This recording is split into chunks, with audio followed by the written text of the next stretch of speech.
ক্ষমতার ভারসাম্য নিশ্চিত হলে রাজনীতির মুখ্য শক্তি হবে এনসিপি, বলছেন বিশ্লেষকরা। সাংগঠনিক কার্যক্রমে গণতান্ত্রিক ছাত্র সংসদ।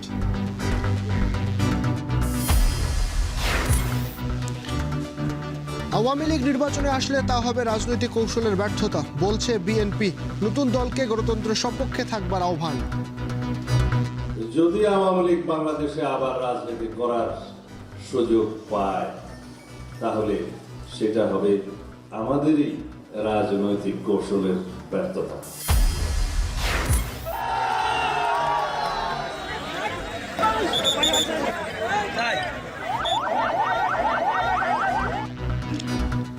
শরীয়তপুরে গণপিটুনিতে নিহত 2, বগুড়ায় মা মেয়েকে কুপিয়ে হত্যা, পাবনায় সড়কে গাছ ফেলে 40 গাড়িতে ডাকাতি।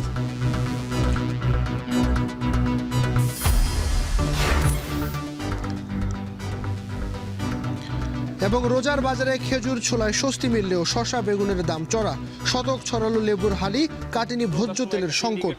রোজার সময় সব পণ্যের দাম বেড়ে যাবে। ব্যবসায়ীরাও মানে রমজানের যে আদর্শ সেটা থেকে সরে গিয়ে তারা শুধু মুনাফার পিছনে দৌড়ায়।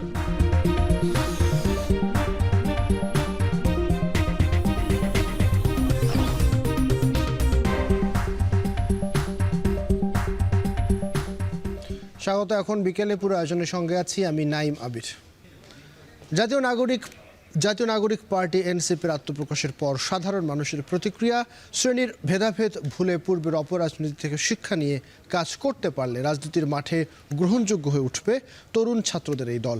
পাশাপাশি মানুষের দৈনন্দিন জীবনকে প্রাধান্য দিয়ে রাজনৈতিক কর্মসূচি বাস্তবায়ন না করতে পারলে নতুন দলের ভবিষ্যৎ নিয়েও শঙ্কা দেখছেন তারা।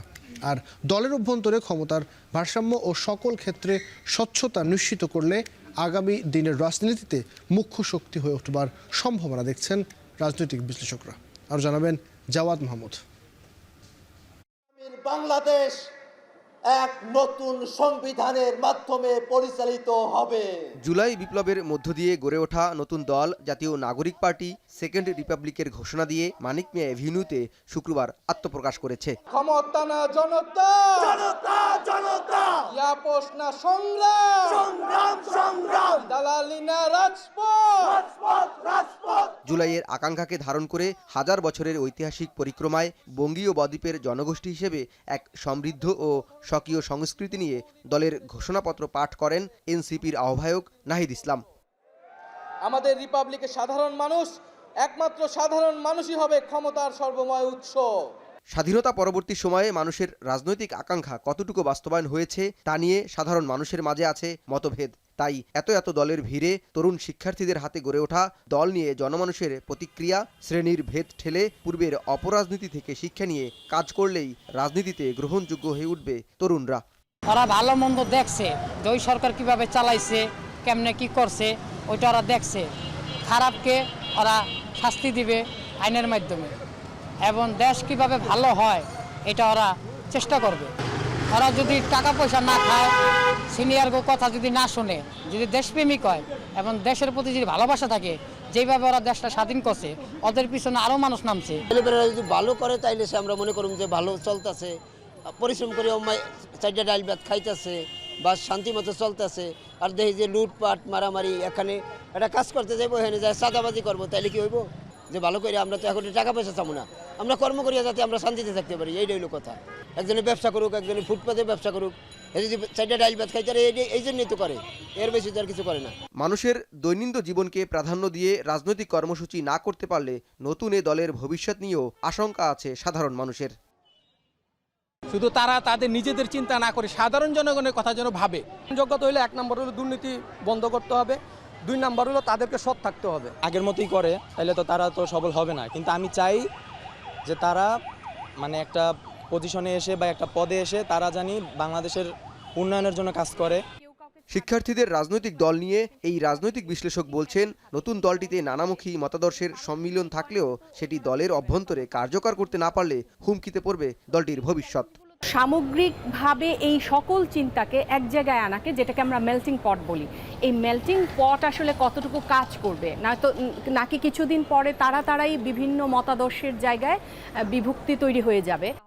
নবীন হলেও রাজনৈতিক প্রজ্ঞার পরিচয় দেওয়ার সাথে দলের ক্ষমতার ভারসাম্য ও সকল ক্ষেত্রে স্বচ্ছতা নিশ্চিত করতে পারলে আগামী দিনের রাজনীতিতে মুখ্য শক্তি হয়ে ওঠার সম্ভাবনাও দেখছেন তিনি।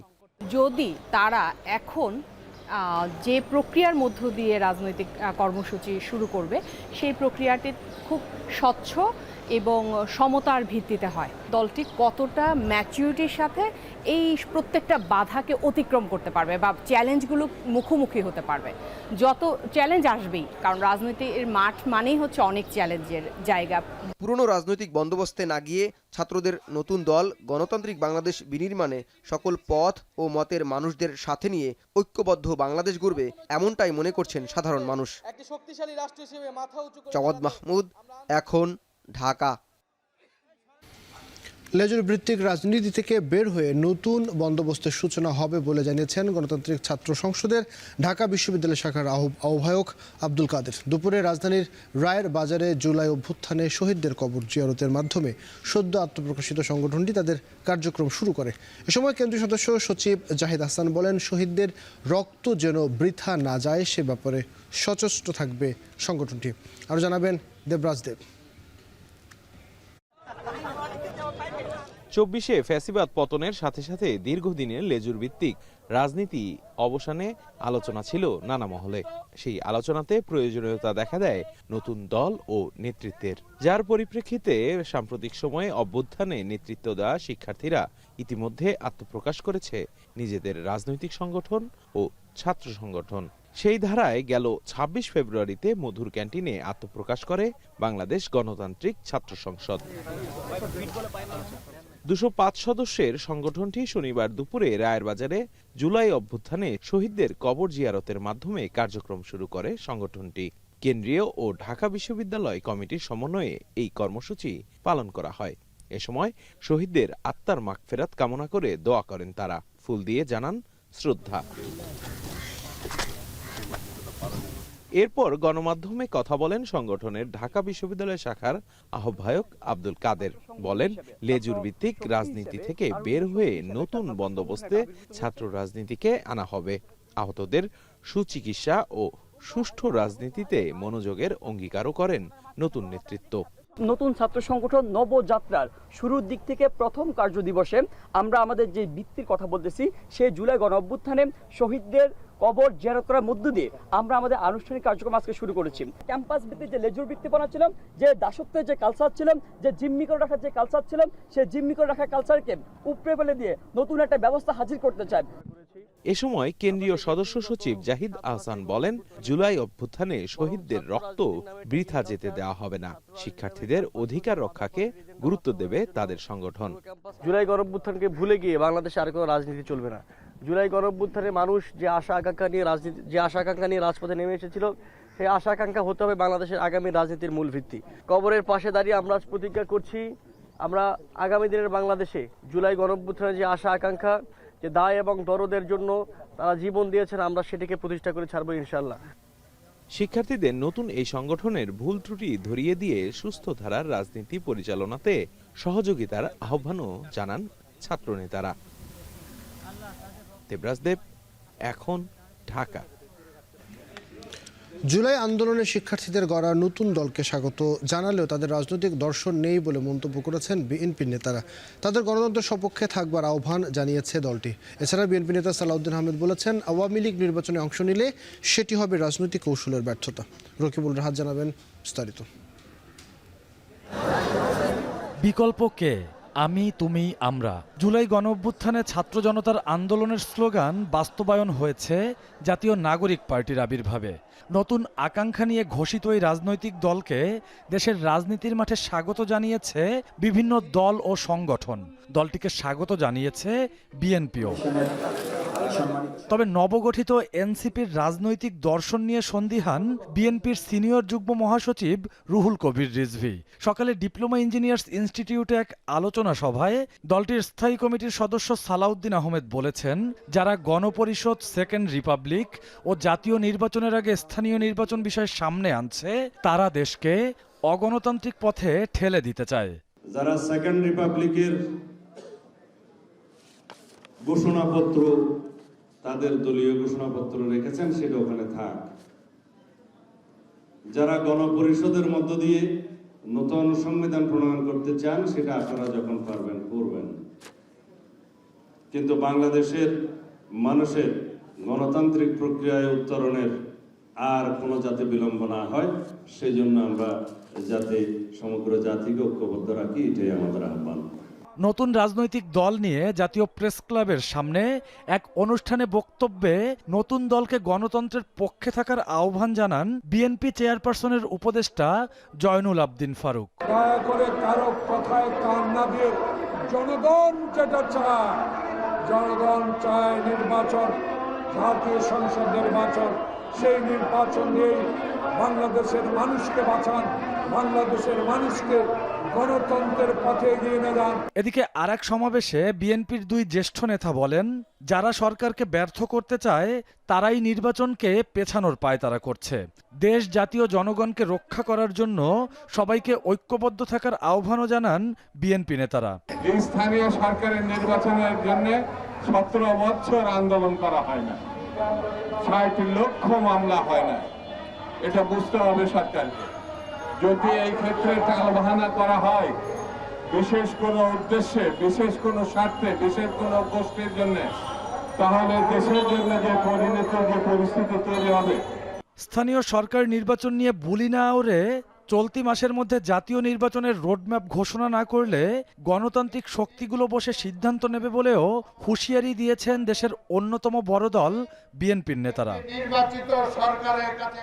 রকিবুল রাহাত, এখন, ঢাকা। দ্রব্যমূল্য নিয়ন্ত্রণ সহ রমজানের সার্বিক পরিস্থিতি নিয়ন্ত্রণ করতে না পারলে অন্তর্বর্তী সরকারের অধীনে সুষ্ঠু নির্বাচন সম্ভব নয় বলে মন্তব্য করেছেন এবি পার্টির চেয়ারম্যান মুজিবুর রহমান মঞ্জু। সকালে এবি পার্টির কেন্দ্রীয় কার্যালয়ে রমজানের ভাব গাম্ভীর্য রক্ষা, দ্রব্যমূল্য নিয়ন্ত্রণ, আইন শৃঙ্খলা পরিস্থিতির উন্নয়ন বিষয়ে সংবাদ সম্মেলনে তিনি এই কথা বলেন। তিনি বলেন, যারা বাজারে সিন্ডিকেট করে তাদের আইনের আওতায় আনতে প্রয়োজনে অপারেশন ডেভিল হান্ট শুরু করতে হবে। সরকারের জন্য এই মাস একটা বড় পরীক্ষা মন্তব্য করে দেশকে অস্থিতিশীল করতে পতিত স্বৈরাচারের যারা জড়িত তাদের খুঁজে বের করবার আহ্বান জানান তিনি। এ সময় যানজট নিয়ন্ত্রণের আহ্বান জানিয়ে আগের যে কোনো রমজানের তুলনায় ভালো সময়ের প্রত্যাশা করেন তিনি। আপনারা জানেন যে থানা ভিত্তিক কারা ছিনতাইকারী, কারা এই সমস্ত অপরাধ করে, কারা চাঁদাবাজি করে, কারা এই সমস্ত জায়গায় দ্রব্যমূল্য বাড়ানোর জন্য নানা ধরনের চাপ প্রয়োগ করে, এদের কম বেশি সবাই আমরা জানি। সামাজিকভাবে সহযোগিতা করলে এদেরকে ধরাও যাবে। এই সমস্ত ব্যাপারে আমরা সরকারকে আগাম সতর্ক করছি। আবারও বলছি, এইটা আপনাদের জন্য পরীক্ষা। এই পরীক্ষায় যদি আপনারা পাশ করতে না পারেন তাহলে আমরা ধরে নেব আপনাদের অধীনে একটা নির্বাচন চালানো, সুষ্ঠু নির্বাচন করা সম্ভব না। শরীয়তপুরের তেঁতুলিয়া এলাকায় রাতে ডাকাত সন্দেহে 8 জনকে গণপিটুনি দিয়েছে স্থানীয়রা। এ সময় পুলিশ তাদেরকে উদ্ধার করে হাসপাতালে নিলে চিকিৎসক 2 জনকে মৃত ঘোষণা করেন। এর আগে তাদের এলোপাথারি গুলিতে আহত হয় স্থানীয় 3 জন। জব্দ করা হয়েছে দেশীয় অস্ত্র ও বিভিন্ন সামগ্রী। পরে আহতদের উন্নত চিকিৎসার জন্য ঢাকায় নেওয়া হয়েছে। পুলিশ জানিয়েছে হতাহতরা আন্তজেলা ডাকাত দলের সদস্য। আর জানাবেন কাজী মনিরুজ্জামান। শুক্রবার রাত 11টা শহরের কীর্তিনাশা নদীতে স্পিডবোট চালিয়ে পালানোর চেষ্টা করে ডাকাত চক্রের সদস্যরা। এ সময় স্থানীয়দের বাধার মুখে পড়লে এলোপাথারি গুলি ও হাতবোমা ছোড়ে তারা। এলাকায় ডাকাতের উপস্থিতির খবরটি দ্রুতই ছড়িয়ে পড়ে সামাজিক যোগাযোগ মাধ্যমে। মাইকিং করা হয় আশপাশের এলাকাতেও। মুহূর্তেই শত শত মানুষ ডাকাতদের ঘিরে ফেলে। বিক্ষুব্ধ মানুষ ডাকাত দলের 7 জনকে আটক করে গণধোলাই দেয়। রাত 10টা-9টা বাজে যদি এরকম বড় ধরনের ক্রাইম হয়, দেশে এই ধরনের এই সন্ত্রাসবাহী মনে করেন ছিবুট নিয়ে এত বড় ক্রাইম করে, তখন এই জায়গায় আমার ভয় না, আমার তো পুরো আতঙ্কে আছে। এমনি তো মানুষ গোলাগুলি করে আমার হাগলাগায় অস্ত্রপাতি গুলিগালি করছে। রাত 12টার পর থেকে আমাদের আস্তে আস্তে করে 5 জন ডাকাত সদস্যকে আনা হয় এবং এরা প্রথমে যে 5 জনকে আনা হয় তারা সবাই জীবিত, বাট তারা আশঙ্কাজনক। 1টার দিকে যখন আবার 2 জন ডাকাত দলের সদস্য আনা হয় এবং আমরা তাদেরকে প্রাথমিক ক্লিনিক্যাল পরীক্ষা করে এবং ইসিজি করার পরে আমরা তাদের মৃত্যু নিশ্চিত হয়েছে যে তারা 2 জন মৃত। পরে ডাকাতদের উদ্ধার করে শরীয়তপুর সদর হাসপাতালে আনা হলে 2 জনকে মৃত ঘোষণা করে চিকিৎসক। ডাকাতদের ছোড়া গুলি আর হাত বোমায় আহত হয় স্থানীয় 4 জন। প্রাথমিক চিকিৎসা শেষে আশঙ্কাজনক অবস্থায় 5 ডাকাত ও 2 জন স্থানীয়কে ঢাকায় পাঠানো হয়েছে। আর ঘটনার তদন্তে কাজ করছে সিআইডি পুলিশ। ডাকাত হলো অজ্ঞাত, তার পরিচয় শনাক্তকরণের জন্য আসছি। তার হাতের ফিঙ্গার রিজ নিছি, আমরা সার্চ দিছি, কিন্তু আমাদের ডিভাইসে আসতেছিল নট ম্যাচ। এই যে ডাকাতরা ওই মাদারীপুরের রাজারচর থেকে আমাদের শরীয়তপুরে আঙ্গারিয়া হয়ে রাজনগরের দিকে যাচ্ছে। তো পরবর্তীতে আমরা এই বিষয়টা সংবাদ পাওয়ার সাথে সাথে আমাদের যে মোবাইল পার্টি আছে এদেরকে বিভিন্ন রাস্তা বিভিন্ন জায়গায় ডিপ্লয়মেন্ট করি। এক পর্যায়ে তাদেরকে বিভিন্ন স্থান থেকে ধৃত করে আর কি, এবং ধৃত করার পরে তাদেরকে আমরা যেটা জানতে পারি যে তাদেরকে গণপিটুনি দেওয়া হচ্ছে। নিহত 2 ডাকাতের মরদেহ শরীয়তপুর সদর হাসপাতালের মর্গে রাখা হয়েছে। কাজী মনিরুজ্জামান, এখন শরীয়তপুর। বগুড়ায় মধ্যরাতে বাড়িতে ঢুকে মা মেয়েকে কুপিয়ে হত্যা করা হয়েছে। শুক্রবার রাতে বগুড়া সদর উপজেলার সাবগ্রাম মধ্যপাড়া এই ঘটনা ঘটে। নিহত মেয়ের নাম সকিনা এবং তার মায়ের নাম আনোয়ারা বেগম। স্বজনদের অভিযোগ, বগুড়া সদরের আকাশতারা এলাকার রুবেল হোসেনের সঙ্গে সকিনার বিচ্ছেদ হয় 1 মাস আগে। শুক্রবার রাতে রুবেল তার প্রাক্তন স্ত্রীর বাড়িতে গেলে শুরু হয় বাক বিতণ্ডা। এক পর্যায়ে রুবেল ধারালো অস্ত্র দিয়ে তার প্রাক্তন স্ত্রীকে কুপিয়ে হত্যা করে। এ সময় বাধা দিতে গেলে সকিনার মা আনোয়ারা বেগমকেও কুপিয়ে আহত করে সে। পরে স্থানীয়রা মা এবং মেয়েকে উদ্ধার করে হাসপাতালে পাঠালে সেখানে মারা যান সকিনা। আর আজ সকালে মৃত্যু হয় মা আনোয়ারার। এ ঘটনায় সকিনার আগের স্বামী রুবেলকে গ্রেপ্তারের জন্য অভিযান চালাচ্ছে পুলিশ।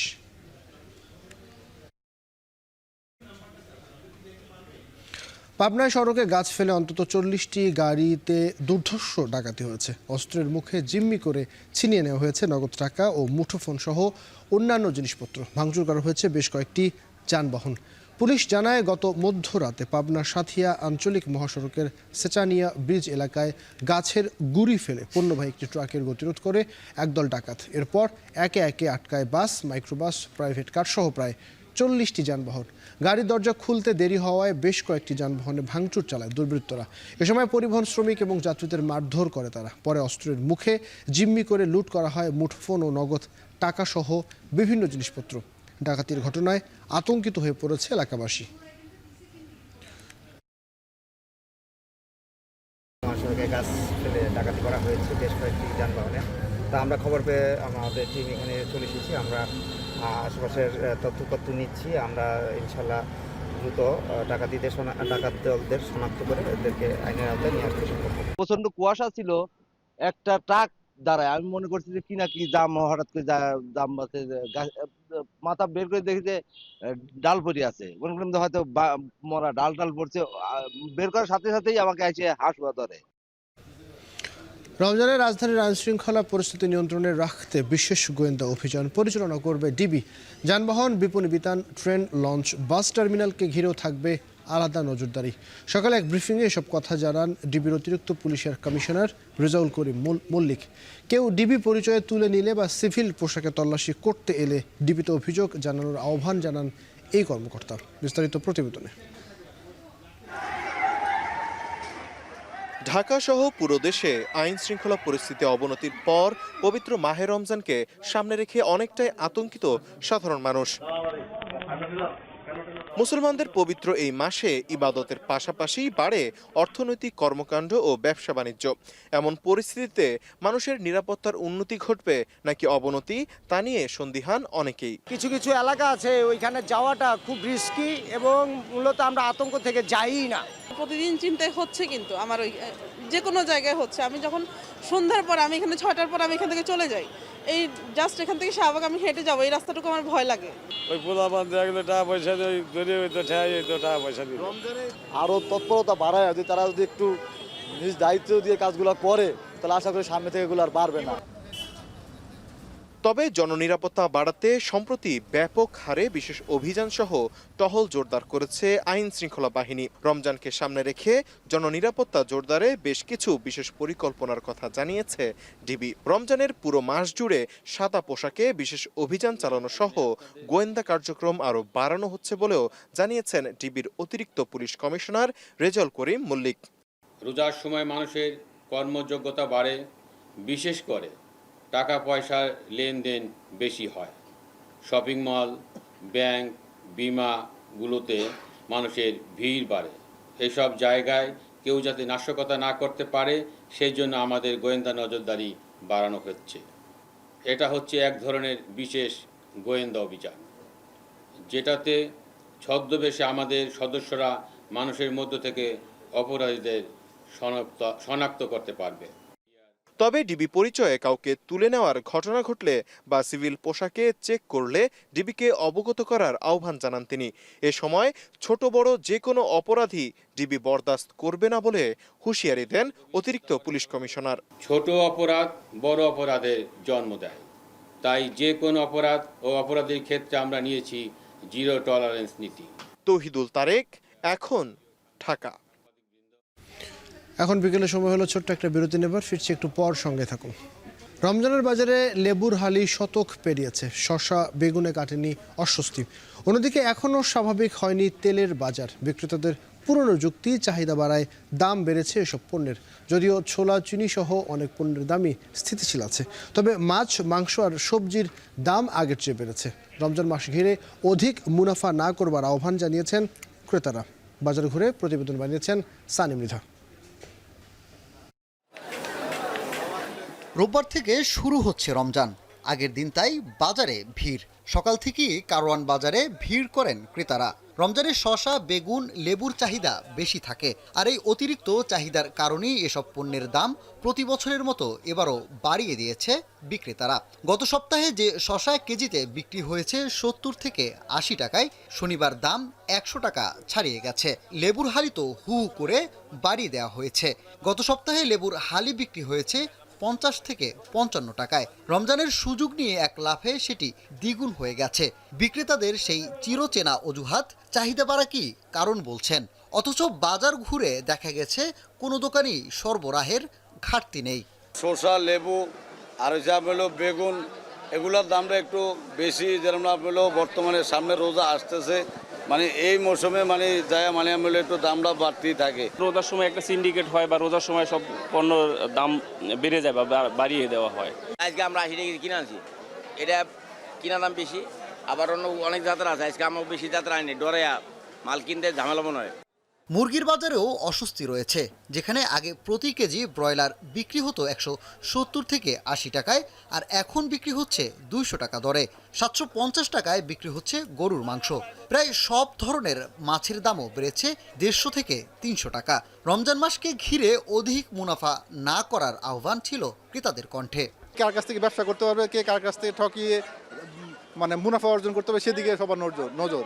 ব্যবসায়ীরাও মানে রমজানের যে আদর্শ সেদিক থেকে সরে গিয়ে তারা শুধু মুনাফার পিছনে দৌড়ায়। যেগুলো বড় মাছ আপনার কিনছি আপনার আগে 600 টাকা করে, এগুলা কিনতে আছে আপনার 650 করে। বিত্তবান যারা আছেন তারাই মাছ মাংস খাচ্ছেন, মধ্যবিত্ত যারা বা নিম্ন মানের লোকরা যারা আছেন তারা কিন্তু খেতে পারছেন না ঠিক করে। বেশ কয়েক মাস ধরেই সয়াবিন তেলের সংকট রমজানের আগেও কাটানো যাচ্ছে না। বাণিজ্য উপদেষ্টার আশ্বাসের পরও বাড়েনি তেলের সরবরাহ। কয়েক দোকান ঘুরেও তেল পাচ্ছেন না ক্রেতারা। বিক্রেতাদের শঙ্কা, সংকট তৈরি করে বাড়ানো হতে পারে তেলের দাম।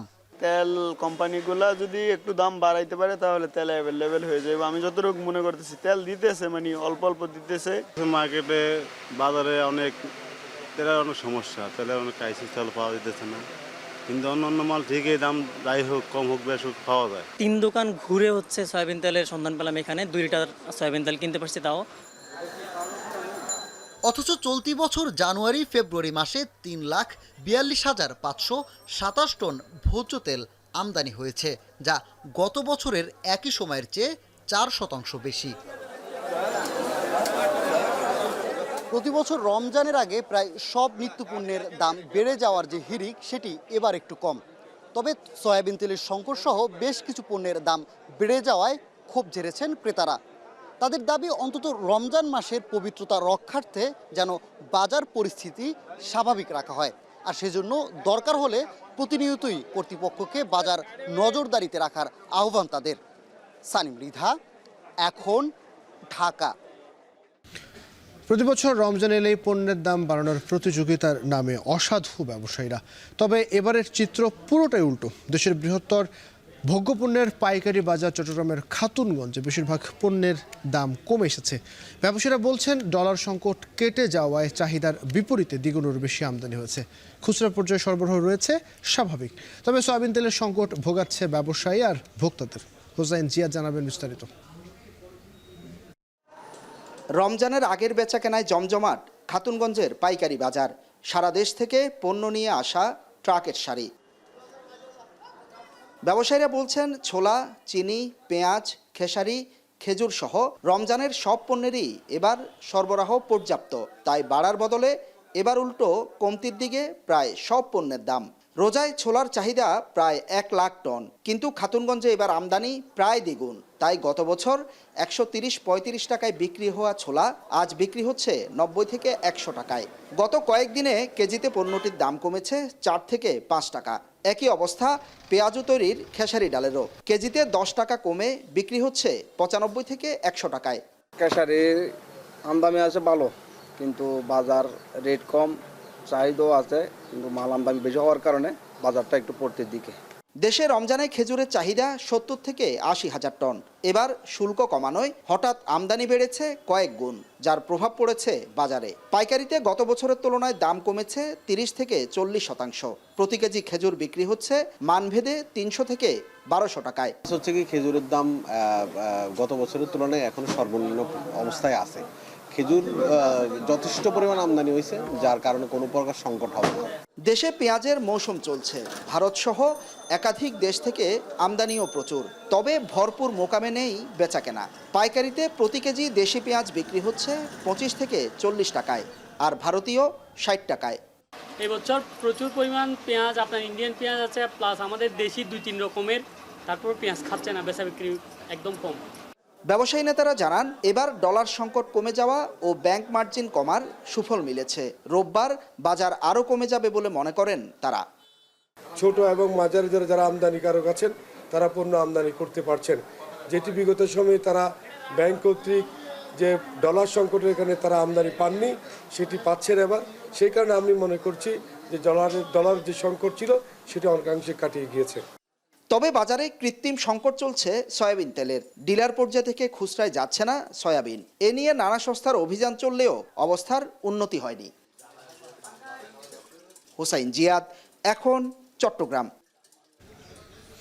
আর বিরতির সময় হলো এখন বিকেলে, ফিরছি একটু পর, সঙ্গে থাকুন। আর একবার ফিরে এলাম এখন বিকেলে। ভারত ও বাংলাদেশের বাহিনী প্রধানদের মধ্যে বারবার আলোচনার পরেও সীমান্ত হত্যা বন্ধ হচ্ছে না বলে মন্তব্য স্বরাষ্ট্র উপদেষ্টা জাহাঙ্গীর আলম চৌধুরীর।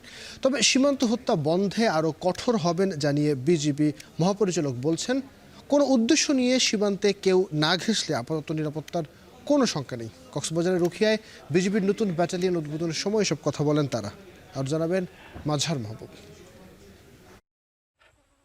মিয়ানমারের সঙ্গে বাংলাদেশের মোট 271 কিলোমিটার সীমান্তের 40 কিলোমিটার উখিয়ায়। অঞ্চলটিতে এতদিন সুরক্ষিত রাখতে সীমান্তে দায়িত্ব পালন করেছে টেকনাফ, রামু ও কক্সবাজারের একাধিক ব্যাটালিয়নের 7টি আলাদা ইউনিট। তাই সীমান্তে অস্থিরতা বাড়ায় বেশ কিছুদিন ধরেই উখিয়ায় নিজস্ব ব্যাটালিয়ন চালু করার কথা ভাবছিল বিজিবি। শনিবার কক্সবাজারে পতাকা উত্তোলনের মধ্য দিয়ে নবগঠিত উখিয়া ব্যাটালিয়ন 64 আনুষ্ঠানিকভাবে উদ্বোধন করেন স্বরাষ্ট্র উপদেষ্টা। বলেন, নতুন ব্যাটালিয়ন গঠনের ফলে উখিয়া সীমান্তে নিরাপত্তা জোরদার হবে। বিডিআর সদস্যদের শত সীমাবদ্ধতার মধ্যেই দেশের জন্য কাজ করার আহ্বান তার। 64 বিজিবি ব্যাটালিয়নের সাথেও আরও 3টা ইউনিট এই বিজিবিতে সাথে যোগ হলো। টোটাল আজকে প্রায় 4টা ইউনিট বিজিবির সাথে যোগ হলো।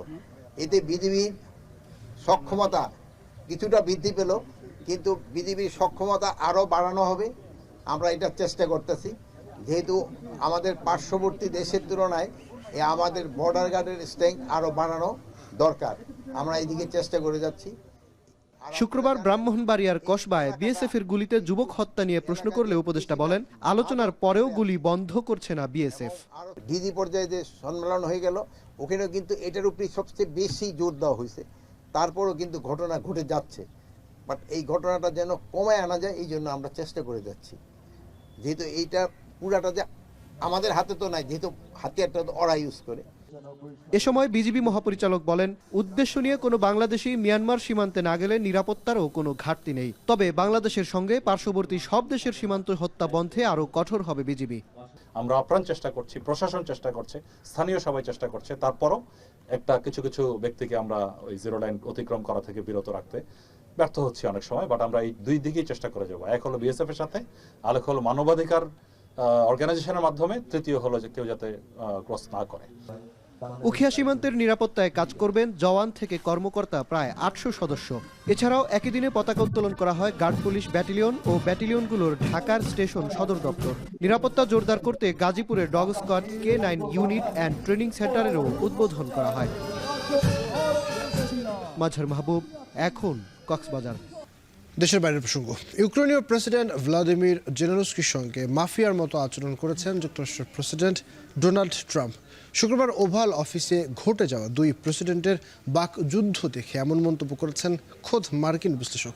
অপরদিকে ট্রাম্প অপমান করার পরও যুক্তরাষ্ট্রের প্রতি পূর্ণ সমর্থন রেখে কথা বলেছেন জেলেনস্কি। আর জানাবেন জাহানারা ভূঁইয়া।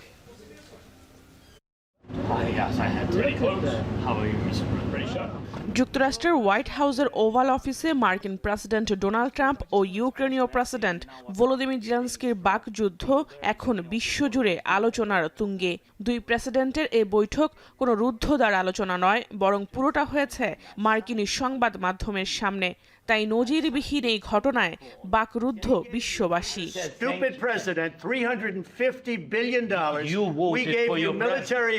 তাদের লম্বা সময়ের এই বৈঠকে শুধু যে বাকবিতণ্ডা হয়েছে তা নয়, শুরুর দিকে দুই প্রেসিডেন্টের হাস্যরস ও পরস্পরের প্রতি বিনয়ী ভাবও লক্ষ্য করা যায়। তবে যখনই ট্রাম্প জেলেনস্কিকে বারবার যুদ্ধবিরতি চুক্তির কথা বলেন, তাও আবার ইউক্রেনের নিরাপত্তা নিশ্চিত ছাড়াই, তখনই কিছুটা কঠিন ভাষায় নিজের অবস্থান স্পষ্ট করেন ইউক্রেনীয় প্রেসিডেন্ট। তার যুক্তি, রাশিয়া 25 বারের বেশি তাদের চুক্তি ভঙ্গ করেছে, তাই তাদের কথায় কোনোভাবেই বিশ্বাস করা যায় না। তাই একমাত্র উপায় হলো ইউক্রেনে মার্কিন সেনা ও এয়ার ডিফেন্স সিস্টেমের মাধ্যমে তাদের ভূখণ্ডের নিরাপত্তা দেয়া। Security, when we speak about security guarantees, when the Europeans are ready for contingents, they need USA backstop. তবে জেলেনস্কি বিনয়ের সুরে কথা বললেও ট্রাম্প উত্তর দেন খুব কর্কশভাবে। আর ট্রাম্পের আচরণে বিশ্বজুড়ে তাকে নিয়ে বইছে সমালোচনার ঝড়। এমনকি খোদ মার্কিন বিশ্লেষকরাও কটাক্ষ করছেন যুক্তরাষ্ট্রের সর্বোচ্চ নেতৃত্বের। fact that this looked like some kind of mafia shakedown. You better do this, you better sign this, or it was just the rudeness of it. It's not so much the issue itself, although I think they disagree with the issue too. But it was really how bad the American leadership looked. Mr. President. অপরদিকে দেখা যায় মার্কিন সংবাদ মাধ্যম Fox নিউজকে দেয়া এক সাক্ষাৎকারে ট্রাম্পের কাছ থেকে তিক্ত ব্যবহার পাওয়ার পরও যুক্তরাষ্ট্রের প্রতি পূর্ণ সম্মান রেখে কথা বলেন ভলোদিমির জেলেনস্কি। যদিও ট্রাম্পের সঙ্গে প্রতিবাদী ভাষায় কথা বলায় অনুতপ্ত নন তিনি। I respect President and I respect American people, and if I don't know if I think that we have to be very open and very honest. You're in no position to dictate what we're going to feel. দুই দেশের প্রেসিডেন্টের কথোপকথনের এক পর্যায়ে Trump বারবারই জেলেনস্কিকে অকৃতজ্ঞ বলে সম্বোধন করছিলেন। দেখা যায় ইউক্রেনকে সহায়তা অব্যাহত রাখায় যুদ্ধ শুরুর পর এ পর্যন্ত 33 বার যুক্তরাষ্ট্রকে ধন্যবাদ জানিয়েছেন জেলেনস্কি। জাহানারা ভূঁইয়া, এখন বিশ্ব। গাজার ধ্বংসস্তূপে স্বজনহারা ফিলিস্তিনিরা বুকে পাথর বেঁধে পবিত্র রমজানের আনুষ্ঠানিকতা শুরু করলেও সীমান্তের ওপারে মিশরে দৃশ্যপট পুরোপুরি ভিন্ন। মুসলিম বিশ্বের বেশিরভাগ দেশে শুরু হয়ে গেছে সিয়াম সাধনার মাস। শুক্রবার রাতে তারাবির নামাজ আদায় এবং শেষ প্রহরে সেহেরি খেয়ে রোজা শুরু করেছেন কোটি মানুষ, ধর্মপ্রাণ কোটি মানুষ। আরও জানাবেন নুসরাত কামাল।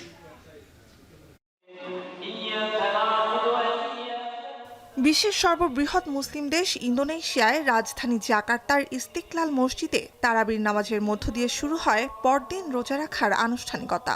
28 কোটি জনসংখ্যার দেশটিতে 87% মুসলিমের জন্য পবিত্র রমজান শুরু হয়েছে শনিবারই। Efisiensi anggaran ini karena seperti itu kalau untuk dari masyarakat sendiri ya. Berharap tentu biar mereka juga bisa merasakan Ramadan dengan nyaman ya seperti kita.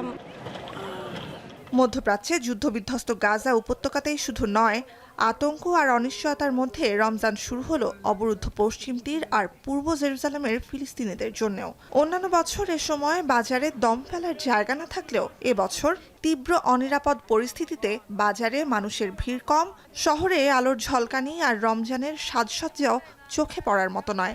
من أجل حماية الناس من الشتاء وإن شاء الله برد الشتاء ومن أجل أن يكون إن شاء الله استقبال أكبر عدد ممكن في داخل المصليات وفي يعني تبقى يزينوا أضواء وما أضواء وهيك شغلات يعني بس هلا والله ما حدا له خلق على هذا الشيء.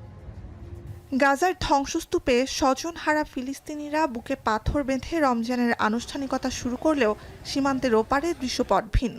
পবিত্র মাসটিতে উৎসব মুখর সাজে সেজেছে মিশরের সব নগরী।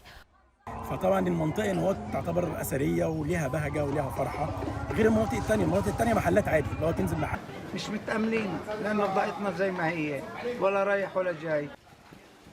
শুক্রবার সন্ধ্যায় চাঁদ দেখা যাওয়ায় শনিবার থেকে সিয়াম সাধনা শুরু হয় মধ্যপ্রাচ্য, আমেরিকা, ইউরোপ, অস্ট্রেলিয়া, এশিয়ার দক্ষিণ পূর্বাঞ্চল সহ বিশ্বের বেশিরভাগ অঞ্চলে। সিরিয়ার রাজধানী দামেস্কে কাসিয়ন পর্বতের চূড়া থেকে টেলিস্কোপ দিয়ে রমজানের চাঁদ দেখেন সিরীয় জ্যোতির্বিজ্ঞান সমিতির সদস্যরা।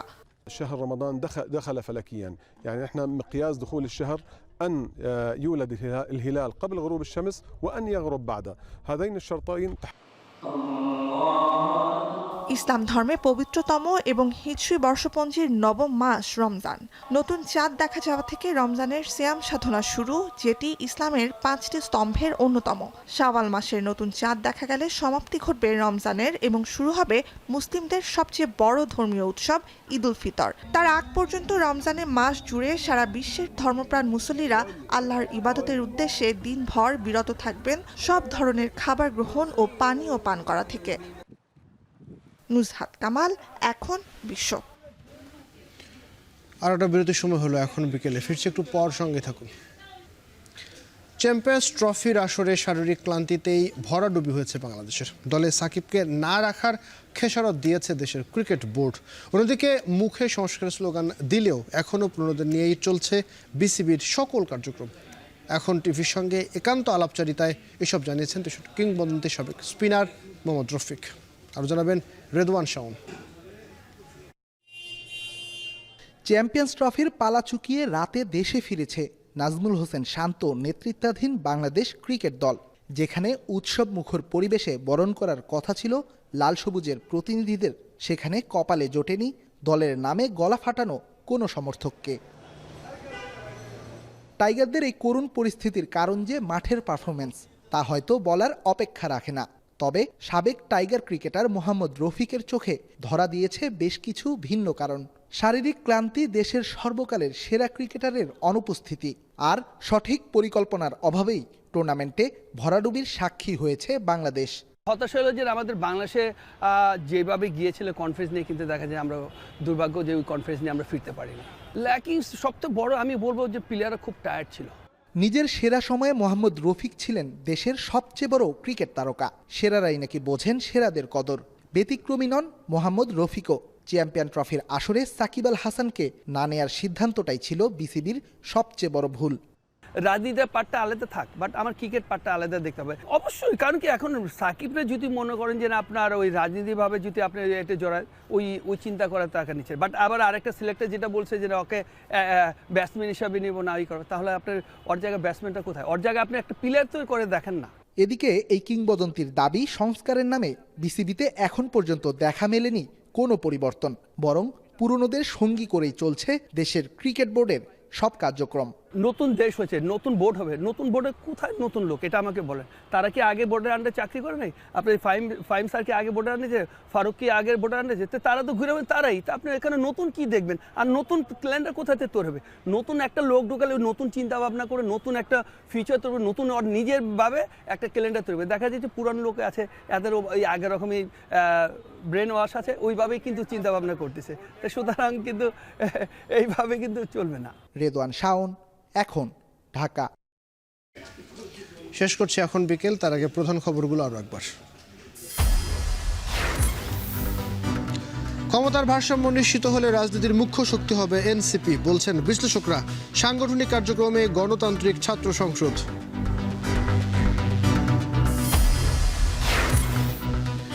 আওয়ামী লীগ নির্বাচনে আসলে তা হবে রাজনৈতিক কৌশলের ব্যর্থতা, বলছে বিএনপি। নতুন দলকে গণতন্ত্রের সপক্ষে থাকবার আহ্বান। যদি আওয়ামী লীগ বাংলাদেশে আবার রাজনীতি করার সুযোগ পায়, তাহলে সেটা হবে আমাদেরই রাজনৈতিক কৌশলের ব্যর্থতা।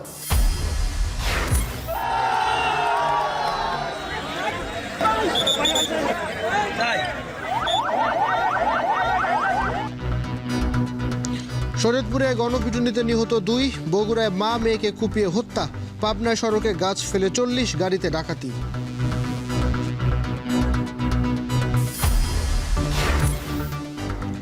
এবং রোজার বাজারে খেজুর ছোলায় স্বস্তি মিলল, শসা বেগুনের দাম চড়া, শতক ছাড়ালো লেবুর হালি, কাটেনি ভোজ্য তেলের সংকট। রোজার সময় একটা সিন্ডিকেট হয় বা রোজার সময় সব পণ্যের দাম বেড়ে যাবে। ব্যবসায়ীরাও মানে রমজানের যে আদর্শ সেটা থেকে সরে গিয়ে তারা শুধু মুনাফার পিছনে দৌড়ায়। এ ছিল এখন বিকেলের আয়োজন। এখন টেলিভিশন ওয়েবসাইটে দেখুন www.এখন.tv। এছাড়াও ফেসবুকে দেখুন facebook.com/tv, ইউটিউবে দেখুন youtube.com/c/echontv।